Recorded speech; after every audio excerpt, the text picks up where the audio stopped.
मनसवन्दित सुन्दरी माधवी चन्द्रसहोदरी हेममये मुनिगणवन्दित मोक्षप्रदायिनी मञ्जुलभाषिणी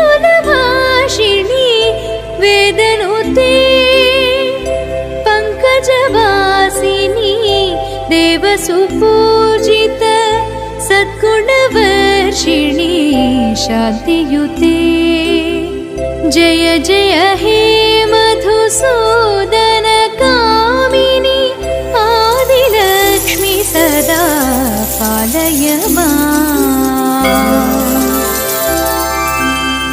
ऐ कलिकल्मष नाशरि कामिनी वैदिकरूपिणी वेदमये क्षीरसमुद्भव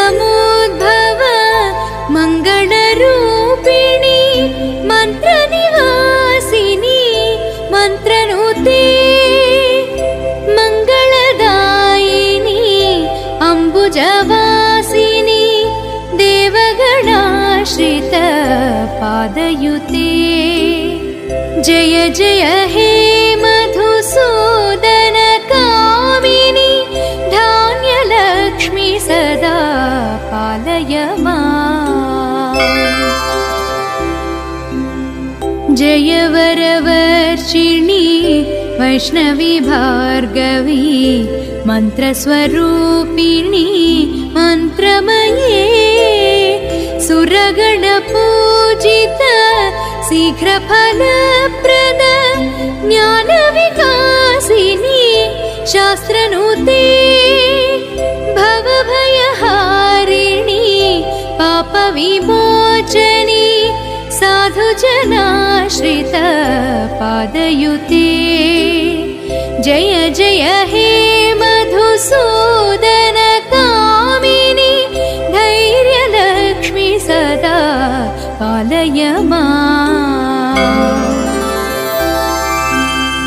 जय जय दुर्गति नाशनि कामिनी सर्वफलप्रद शास्त्रमये रथगजतुरगपदाति समावृत परिजनमण्डित लोकनुते हरिहर ब्रह्म सुपूजित सेवित तापनिवारण पादयुते जय जय हे मधुसूदन कामिनी गजलक्ष्मी रूपेण पालय माम्। ऐ खगवाहनी मोहिनी चक्रिणी रागविवर्धिनी ज्ञानमये गुणगणवारिध लोकहितैषिणी सर्वसप्तभूषित गाननुते सकल सरासुर देव मुनीश्वर मानववन्दित पादयुते नमस्तेस्तु महामाये श्रीपीठे सुरपूजिते शङ्खचक्र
बुद्धिप्रदे देवी भक्तिमुक्तिप्रदा